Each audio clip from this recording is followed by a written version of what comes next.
Well, I don't think it would be a stretch to say that that first season was a pretty good first season. We won the Premier League. We won't talk about any of the other competitions, but we won the Premier League. That was the main thing. And we go into Season 2, looking to improve the squad. And I think as we won the Premier League, maybe the Champions League is the one we should look at this season. Sounds like a plan to me.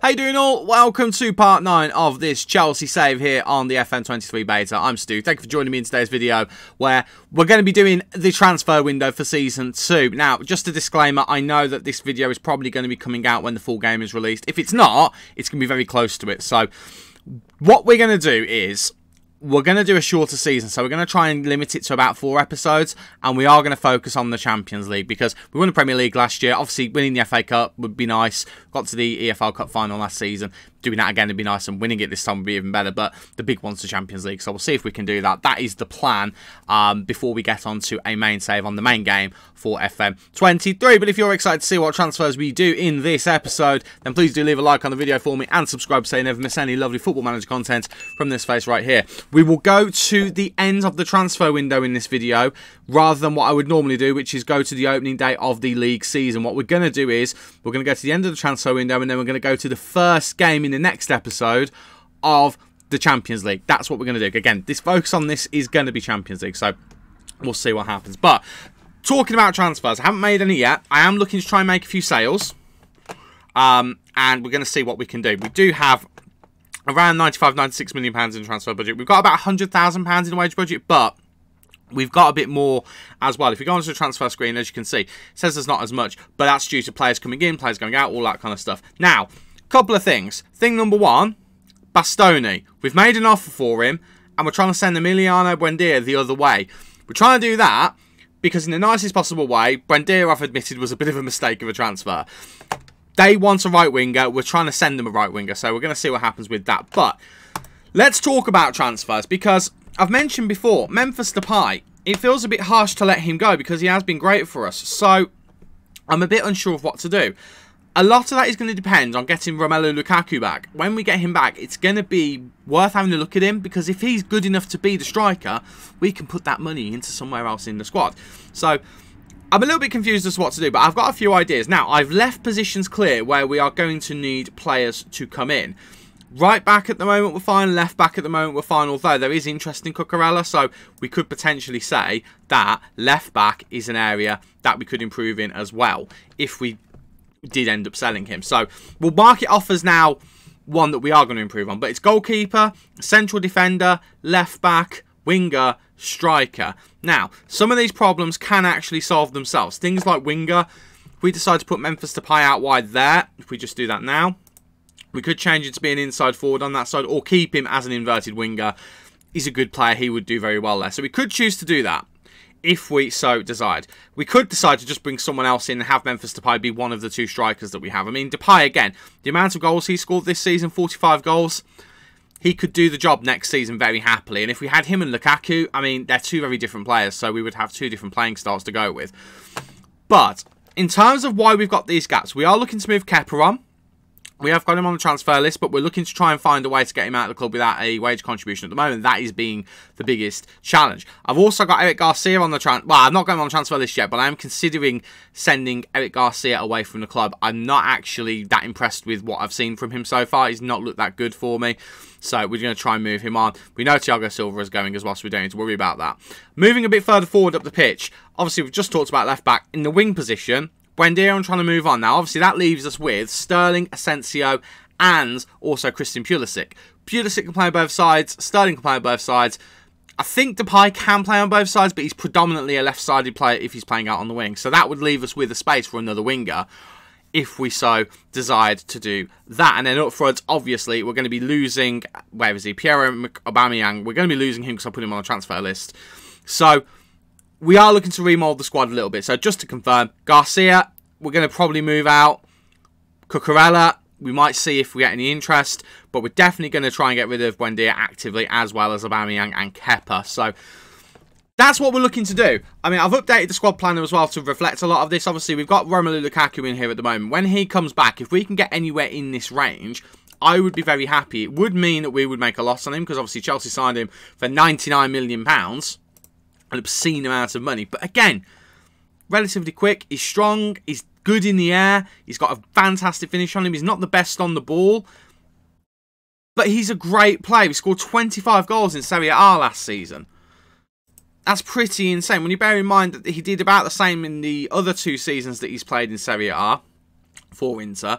He's a heck of a striker. Premier League wise, he had he had 3 relatively consistent seasons for Everton. He had 1 decent season for Manchester United, 1 not so good season, and not a very good season at Chelsea. That good season at West Brom back in the day as well. There's potential for him to make it in the Premier League, just it hasn't worked so far. But we wouldn't play him as a target forward. I'd rather not play him as a pressing forward, even though he can do it. I mean, if we do this, it highlights the stats for him. Just not very agile. He's not the best on the ball. His first touch isn't the best either. That's the only thing that kind of puts me off using him, is that would he actually work in our system? I mean, apparently he could do the job of an advanced forward, but again, his dribbling's not great. He would probably get found out by some of the better defenders in the league. So that makes me think we do move him on when he comes back. His loan, I think, ends just before the 1st of July. So we would have to wait a while for that to happen, which means we'd have to leave the striker situation to be a last-minute decision. But as I've already mentioned, Bastoni we're looking to bring in. We're trying to do it the way that we're doing it at the moment to save as much money as possible, because if we can do that, it will obviously leave us money to do other things, but it also solves the problem of having Buendia in the squad. It actively opens up a slot to bring another winger in, or to say Depay is going to be a winger next season. I'm not sold on Depay being a winger next season, by the way. It's just because I want to keep him in the side, but I also... I'm aware that he had a very inconsistent start to the season, but then when he started firing, so I'm unsure of that, but we need another striker anyway, as I've already discussed. So we're going to go forward. We're going to see whether we can get the Bastoni deal at least in the works properly, and see if they are willing to negotiate with what I've already offered. If not, we'll just try and find a way to do it outright, and we'll see what the squad looks like. So I'm going to go forward. If we have any major developments happen, I'll bring you back, but unless they do, we'll come back on the 1st of July and we'll see what happens. 1st of July has arrived, and we haven't done as much business as I would have liked to, but Bastoni is in, and that's the big one. We have signed a left-sided central defender who I think is going to do a really good job for us. We didn't get the deal over the line, including Buendia going in the other direction. We've ended up having to sign him for £65 million. It's a lot of money, but I do think he's a lot of player. We've only paid about half of that up front as well, so that has left us with a good chunk of money to do some business with. But that is the main signing we have made, but he's not the only one we've made. We have also signed Marcos Leonardo from, I can't remember where it was from San. Until I've got the real name fixed on, I don't know who San is, but I've signed him from them. He's a Brazilian wonder kid. He's not made any caps for Brazil or the youth team or anything like that yet, but he is a wonder kid. Very good striker, good finishing. He's relatively quick off the mark. Not the most pace in the world, but he's quick off the mark. I think he's going to be an absolute little superstar for us as a rotation striker, someone to bring in. Which does mean I do think Memphis Depay, I mean, after 33 goals in 32 league games, I do think we have to give him a chance as our starting striker. At 29 years old, he has still got the ability to do a job for us. He's got one very, very good year left in him, I think. And at that point, we have to kind of work out whether he's going to stay at that level or start to go down. But I think he's going to be the man we go forward with. I really was trying to talk myself into buying a new striker, but we're not going to do that. But we do also have to contend with, by the way, Romelu Lukaku, who is back at the club. He's worth up to 70 million, £350,000 a week. I'm in a bit of a trend at the moment where I'm not actually that bothered about the transfer fees. It's more the wages. This is a big example of that. I'd like to get more towards 70 million when we put him on the transfer list. In fact, we're going to do that now. I would much like to do that, but we won't react well to being offered to other clubs. You don't want to be here, Romelu. I don't know what your problem is. You don't want to be here. We'll try and move him on. We'll see what money we can get. The main thing is £350,000 a week on the wage budget. We get that off. That is a lot of money saved for the club. But that is it for incomings at the moment. Just those two. We are looking to sign Ferran Torres at the moment as a wing option, and he would be that winger we were talking about. However, there is one thing I didn't consider, and that is that we have actually got Callum Hudson-Odoi back from his loan at Bayer Leverkusen. So I don't know whether he would actually fit in very well with the team. I don't know how good he would be, but I'm tempted to give it a go. But if we can get Ferran Torres in, I would quite like to do that still. And then we've got Hudson-Odoi as like an extra option. So we'll see what happens. I definitely don't want to lose Hudson-Odoi. I don't want to send him back out on loan again, but we'll see about that. We have got some more players we need to try and shift on as well. Malang Sarr, Ethan Ampadu, Baba Rahman. They've all come back. Bakayoko has as well. We need to shift those guys on. It is a bit of a problem at the moment. We are struggling to shift players on to the point where I'm shifting my focus from selling players to loaning players out. Emi Buendia is a great example of that. We've ended up loaning him to Inter, which is really annoying because, as I mentioned, the deal for Bastoni didn't go through when we included Buendia as part of it, but then they wanted Buendia. So he's gone out there on loan. They're paying most of his wages. It is what it is. It's not ideal that we couldn't get the best out of him. It's not ideal we couldn't get a good fee for him. But it is what it is, and he will be joining them on a permanent at the end of next season. It's not a big fee. I'm not even going to show you what the fee is because it's really not a lot. But we've got him out. I will hold my hands up on that one. Mistake of a transfer. In terms of other mistakes I've made, no, I haven't got any other mistakes I've made. In terms of other players that I've really struggled to shift, I've actually been trying to do a bit of the dark arts of transfers. I've shifted a couple of players to the under-18 squad. Those players being Aubameyang and Kepa, for the simple reason that they keep turning down deals. Aubameyang is currently wanted by a couple of clubs. That's a bunch of clubs, but they all want him on loan. And just to be honest, with the fee that we'd get for him, I'm not against that. Kepa as well is wanted. However, he's actually already under offer from Bournemouth. I'd forgotten about that. That's why I stuttered a little bit then. But he is wanted by some other clubs as well. But he's on the transfer list. He's on the loan list. But actually, Bournemouth have come in with a transfer. And I shifted those guys to the under-18s. I just want to make them as miserable as possible in an attempt... There we go. In an attempt to make them just want to leave the club. I know it's a bit of a thing, but I'm doing what I can. And then we have sold a few of the young players who aren't active. I was tempted to look at Tammy Abraham, but we're not going to go for him. I used him in the Villa save, so I know that was on FM22, but it's very, very recent for me. But we are having a lot of offers from players that we don't actually care about, which is really frustrating. But we do currently still have £43 million in the transfer budget. Now, that does include as well some of the clauses that we've sold. I can't show them, obviously, because they've already happened. But there's one for Livramento. There's one for one of the players at Palace. Is it Guay? I don't know. Again, I'll probably pronounce it wrong. But we've got money that's coming from those. If we can sell Lukaku, we can get that deal for Kepa over the line as well. If we can get the wages of Aubameyang out as well, I think we've got enough money to go out and buy both Ferran Torres and maybe also, if I'm being honest, I don't know if I already mentioned it, a world-class central midfielder to rotate between him and Kai Havertz. As much as I do love... Where is he? Ruben Loftus-Cheek. And he was very, very good for us last season. Genuinely, if you look at that set... I mean, to be fair, in the Premier League, he wasn't that good, actually. He wasn't that good at all. In other competitions, he was. The cup competitions, he was good. In Europe, he was decent. I like Ruben Loftus-Cheek. I don't want to lose him. But I do think he's more of a rotation player rather than an actual, like, first-team squad player. So... if we can bring someone in there as well as a winger, I'll be happy with that. And obviously, we do need to keep an eye out for a backup goalkeeper as we're getting rid of Kepa. We do have that youngster. Oh, I can't remember his name. Slonina.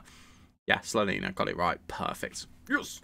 Moving to the senior squad. I'm tempted to move Carney Chukwuemeka up to the senior squad as well. But again, at 2-star ability, I don't know if there's a point to that. We might just loan him out. But lots of things still to do in this transfer window. And not a lot of time, really. We're on the 1st of July now. We are a month and a half away from the start of the season, so there is a lot of time in that sense, but friendlies are going to be starting soon, really. We want the bulk of the squad done and ready before those friendlies start. So, I'm going to go away, and any other transfer business happens, I'll bring you back for that. Now, this is an interesting one, because I haven't made this transfer. This is one my director of football has dealt with. Paul Mitchell has decided to make an offer for Wu Yongzhong.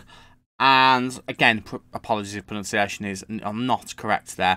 But he made the offer, and he's negotiated the contract, because I just wanted to see what would happen. And I don't really know what to do, because, in all seriousness, it is a position that I've said that I would like to bring in. Now, Wu Yongzhong is not a bad player in the slightest. If you look at him, he's not bad at all. Reasonably quick, really good off the ball, decent dribbling, good first touch, finishing's not bad, long shots aren't bad, crossing's okay, passing isn't bad, technique's okay, flair's okay, good work rate. He's decent, but I genuinely don't know whether is he someone we should be aiming at. Now, I do need to point out, in terms of players who's going to be starting for us, it's going to be Asensio and Sterling, unless we find a player better than Sterling. This guy isn't better than Sterling, so I'm at the point of, is it better to sign this guy bearing in mind, he is a South Korean international. Don't have any South Koreans as far as I can think of in the club. And it might help in terms of commercial revenue if he's seen as a star. Now, I don't know whether it's worth taking the risk for that. But, yeah, I don't know. I mean, he's played for Bayern. He's played one game for Bayern Munich. So, he has got some talent. He's definitely a good player. But he's not going to get in the team ahead of Sterling. In which case, should he be getting a space instead of Hudson-Odoi? That's the difficulty. And it's a decent chunk of our transfer budget as well. It would be, I can't remember how much it would be. Is it that 27 million? It's 26.5 million. It's a lot of money. It is a lot of money for a player who we might not necessarily want. I mean, he can play as a striker as well. That is something which is a plus. But £80,000 a week. It's on the relatively cheap end of wages and stuff. We'd be paying £23 million of that up front. So we'd be left with £22 million in the transfer kitty. In terms of the contract, so £80,000 a week. It's as a regular starter, which is a problem. Yearly wage rise of 5%, which I'm not a fan of. Contract extension, which I don't mind. Quite a high loyalty fee bonus for what I normally like. Appearance fee is not bad. Goal bonus is not bad. Team of the year is not bad. The other fees aren't bad at all, to be honest with you. I'm going to delay it because I genuinely don't know what to do about that one, because he's a decent player. He would fill a gap.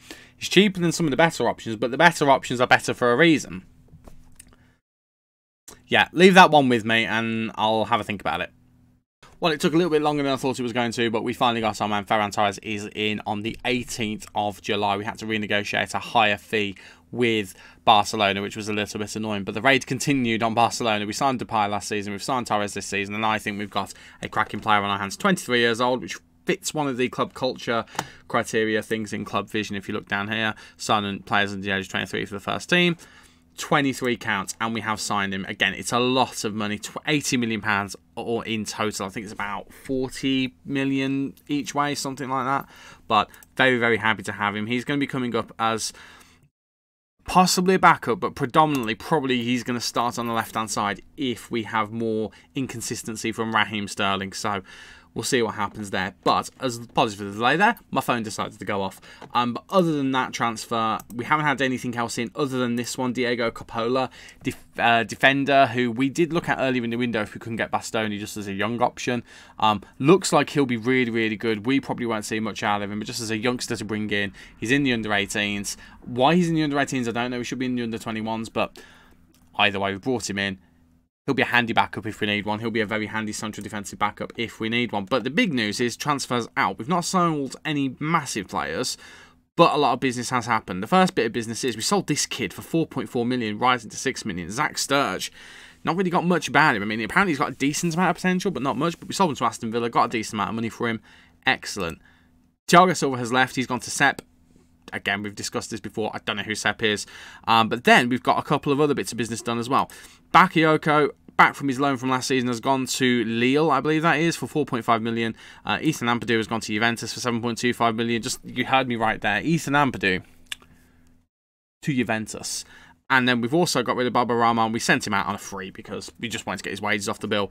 And Malang Sarr has gone out for £8 million as well, which means after all the business we've done, including 80 million for Ferran Torres, that 3.5 million for Coppola, and also the 20 million and 65 million for Bastoni and Leonardo, it means that actually we've still got a bit of money left. We've got £38 million left in the transfer kitty, and committed spending is a bit high. I think that's because there's deals in the offing at the moment, but we've got about £100,000 a week in wage budget. Yeah, just about. So if we adjust that a little bit, just to make that a little bit healthier, £175,000, that should fix the wage budget issue there. Yes, it does. So we have got money still to spend. We are trying to bring in a backup goalkeeper. We have identified that person, and it is Justin Bilo. I would assume you'd pronounce it, Justin Bilo. I'm going to go with that anyway. He's a Dutch international, 20 caps. I'm assuming he's their starting goalkeeper. 25 years old, plays for Feyenoord, looks decent enough. He'd do a job if we needed him. He's got a bit of potential to get better as well. Looks like the player, and he's happy to come in as a backup as well. So the squad is looking pretty decent at the moment, actually. The only thing I haven't done is I haven't brought in another Mazzala. I'm going to go with Loftus-Cheek, and we've also got Casade.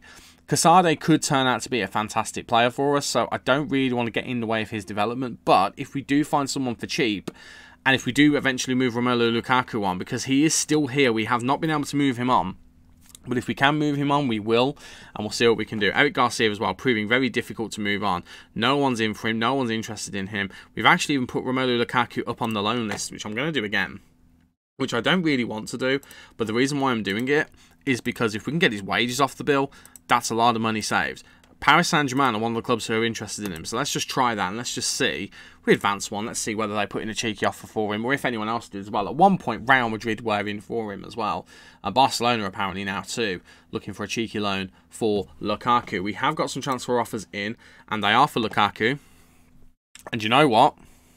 Do you know what? They ain't bad offers, actually. So, the Barcelona one, they want to pay £150,000 per month. There's a fly flying around my room, and I cannot get it. And I want to pay most of his wages, actually, only to be a squad player. They want to pay £325,000 a week for a player to be a squad player. That's insane. Absolutely nuts. But the Paris Saint-Germain offer, very similar. They want to pay a little bit less in wages, but more up front. I am tempted to accept both of them. It doesn't get rid of him. He's still here next season. Not that that's our problem. But it's another loan out of the club.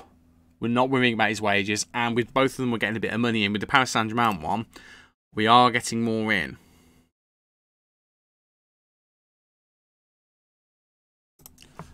Right. £275,000. So it's a £50,000 a week wage swing. I'm going to accept both of them. I'm going to accept both of them, and then we'll let him make the decision. I think he's going to go to PSG from the looks of things. I don't mind that too much at all. We've apparently set the record transfer fee for a Spanish player. Excellent. This guy's wanted by Nottingham Forest. I don't think we particularly care about him. Has he got any potential, actually? Has he got... No, okay. Goes to Nottingham Forest, fine. Go and play in the Championship. I think they got relegated anyway. And Angerin is going out to Mallorca. We'll let him do that. Fabulous. We'll see what happens with Lukaku. I would have liked to have sold him for big money, but it doesn't look like we're going to get that deal to go through. But I would prefer, if I'm honest, to get him out of the club and get his wages off the bill, because I actually think the squad that we've got is good enough to do something in the Champions League this season. I mean, we'll see what we can do. We're just going to go for it. But I think if you look at our best 11, which I'm going to assemble now, bear with me. If you look at that 11, and I have had to make a couple of decisions here, like is it Milenkovic or Fofana who starts in defence? Is it going to be Ferran Torres or Raheem Sterling? At the moment, I've got Ferran Torres, but if we put Sterling in there, I think the star rating goes up a little bit. Yes, it does. If we look at that team, is that team good enough to win the Premier League and the Champions League and things like that? We know it's good enough to win the Premier League. Is it good enough to win the Champions League? I think there's a lot of quality in there, and I think there's some youth in here as well. I say youth. Most of these players are all in their 20s, but some of them are in their lower 20s, and they are getting better with age. I think we go again this season, and I think we have a good chance at replicating what we did in the Premier League last season, but also going one better in the Champions League. I really do. So, if we don't get any more transfers in, other than another backup goalkeeper, I actually do like our chances. I think we've got a strong enough squad with potential to grow, which I am excited about. Right, next time you should see me, it should be for the Bilo transfer for the backup goalkeeper that we're signing. And if anything else happens after that, I will obviously come back and show you. But the next time you see me after that might be deadline day, possibly. You watch. We're going to make a massive sale of a star player and we're going to completely reshape the squad. I can just feel something like that's going to happen because at the moment, this feels very calm. Okay, I've decided to go a bit further forward and I've come back before the first league game of the season. I just thought I'd get a bunch of stuff done before we actually came back to show you transfer business that has been done. One of the transfers you know about, the other one, I think I mentioned it earlier in the window and I decided against it, but I changed my mind. The transfers that we have done are as follows. We signed Justin Bilo to a contract. He is in from, it was Feyenoord, I think. Yes, it was Feyenoord, and we signed him for the grand total, so 36 million, only about half of that up front.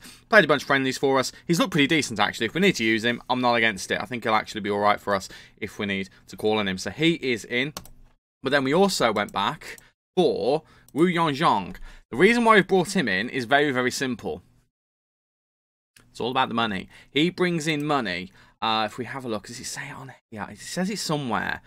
I can't remember where, but when we signed him, it definitely said he would bring in revenue. And that's one of our things that the board have asked us to do, is to increase commercial revenue. They're disappointed at the moment. That's because that's the only transfer we've done that goes for that. But that we actually did get a nice thing that come up when we signed him. I'm not going to lie. He's a 6th winger. We don't need 6 wingers, but we've got 6 wingers.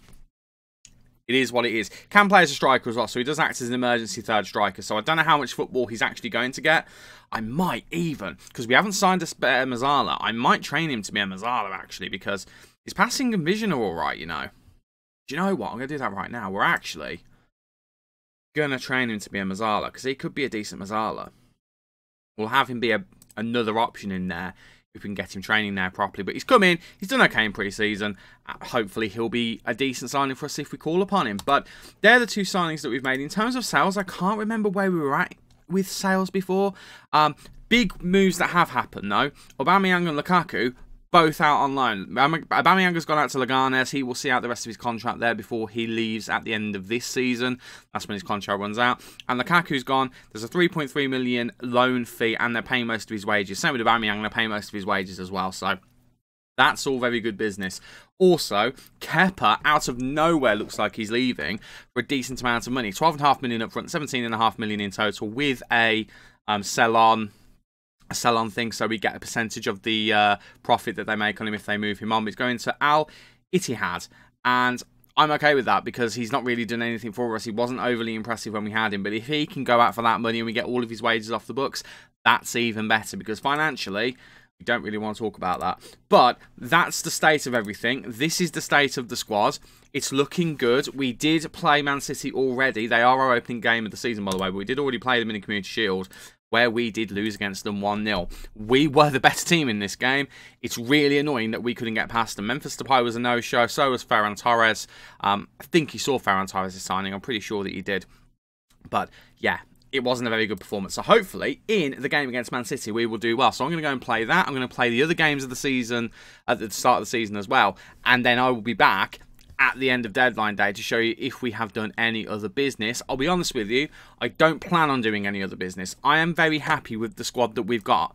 We've got depth everywhere, got too much depth in the wing. So if we can get a decent offering for someone like Pulisic, I would rather not sell him, but if we do get an offer in, I'm not going to say no. I'm really not at this point. If we're going to move someone on, it's probably him, maybe Loftus-Cheek, but I'd rather keep him for homegrown status.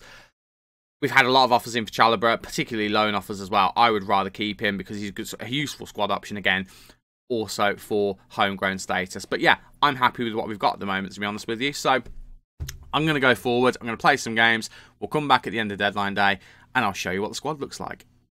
And that is it for deadline day. We've gone through it, and we did a little bit of business. Not the business I was expecting to do, but business has been done. Now, we've opened up on the screen of Callum Hudson-Odoi. He is on loan at Marseille. Bit the bullet.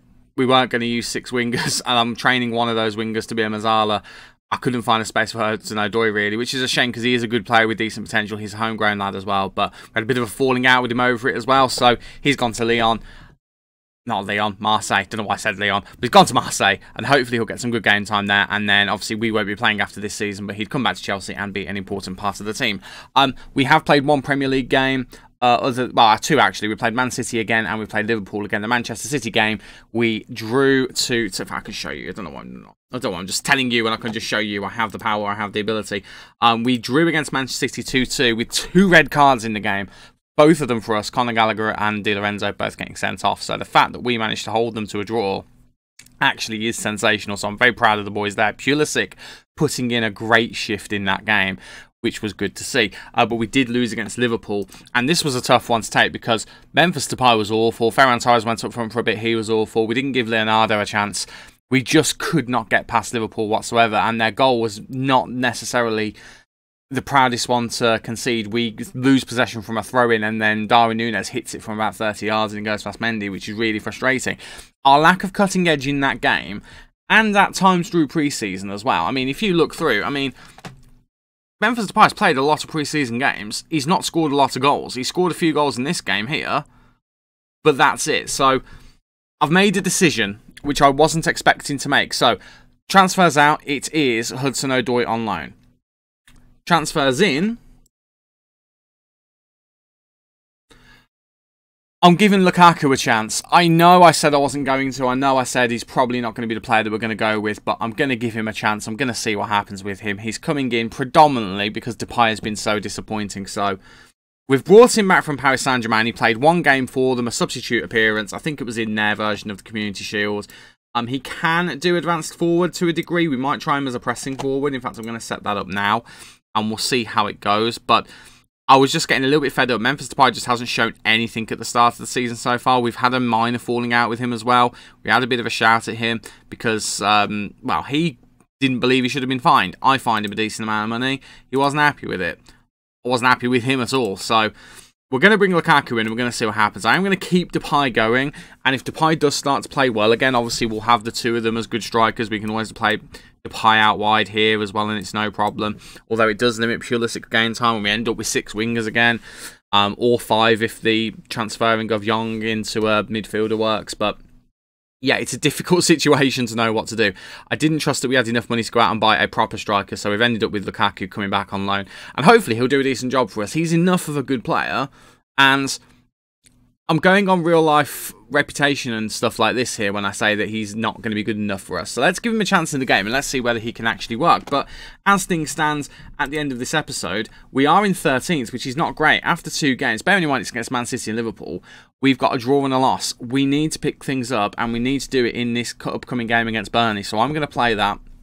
And I'm going to play a bunch of other games until we get to the first Champions League game of the season. We've had the Champions League draw, by the way, and the Champions League draw is that up there. Chelsea, Atletico Madrid, Leverkusen, and Monaco. That's a bit of a group of death, I've got to be honest with you. There's not one easy team in there that you can say are going to be the whipping boys. And if you're being generous, you could say it's us and Atletico Madrid who should be going through to the Champions League. I think that's unfair on Monaco. I think Bayer Leverkusen would have something to say about that as well. But I think with our squad and Madrid's squad, we should be going through. But Leverkusen and Monaco aren't that far behind us, so we do have to be careful. But I think that is going to do it for this transfer special. I've recorded this over the space of like 4 days. It's been absolutely insane. But in terms of deals that we've done, we did do some of the deals that we've done towards the end of last season. So as you can see, let's call it 65 million. So that's 85 million we've spent there on players. So that's 85 million plus the money we've spent this season. So that's 135 million, I think that is. So 235 million that we have spent, and we've only brought in just about 50 million pounds. And again, I don't think we sold anyone towards the end of last season in a major way. No, we did not. So we've really spent this season. Selling players feels difficult this year, and I don't know whether it's just because this save has just been that kind of save, but it feels like it's been really difficult to shift players out. And we've not had that many big offers in for players either, but we've done business that we think has improved the squad. I think we've got a very deep squad now, actually, probably too deep. But hopefully that is going to help us in the coming season as we chase Champions League glory. But that is going to be it. We will be back in the next episode, and it will be for Champions League games. We'll come back for... we'll come back for this one. We'll come back for the Leverkusen game. And then we'll also do the Atletico Madrid game in that one. What we'll then do is we'll skip at least one of the Monaco games, maybe both of them. And then we'll end the group, well, we'll end that episode with the final group game against Leverkusen. And we'll see where we end up in the Champions League, or possibly the Europa League, or possibly neither. But that is going to do it for this episode. So without any further ado, thank you so much for watching. If you've enjoyed today's video, please do leave a like on the video for me and subscribe so you never miss any lovely Football Manager content to come in the future. I've been Stu, you guys have been awesome, and I'll see you in the next one. Cheers.